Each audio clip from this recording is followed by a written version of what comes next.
Et je vous le disais en titre, à l'occasion de cette 4e année de guerre qui commence, Volodymyr Zelensky, le président ukrainien, a organisé à Kiev le sommet Support Ukraine. Plusieurs personnalités internationales y participent, parmi elles Justin Trudeau, le Premier ministre canadien, ou encore Ursula von der Leyen, la présidente de la Commission européenne. Les détails, Marie Poupinel, Julie Palanque.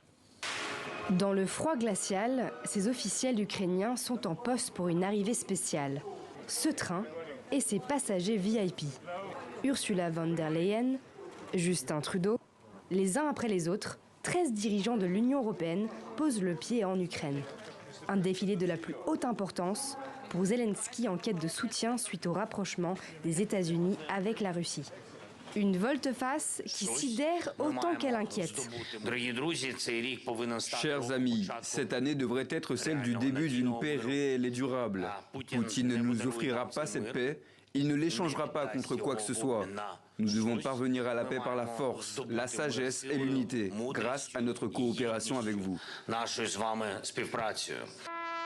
Le visage fermé, le président Zelensky rassemble le comité de soutien européen devant ce mémorial dédié aux combattants ukrainiens. Il espère que cette rencontre constituera un tournant après ces 3 ans de guerre, ces 3 ans de résistance contre les forces de Moscou. Exclue des dernières négociations de paix entre Donald Trump et Vladimir Poutine, l'Ukraine et ses alliés européens s'indignent. Une négociation doit avoir lieu avec l'Ukraine à la table des négociations, car rien ne pourra se faire au sujet de l'Ukraine sans l'Ukraine.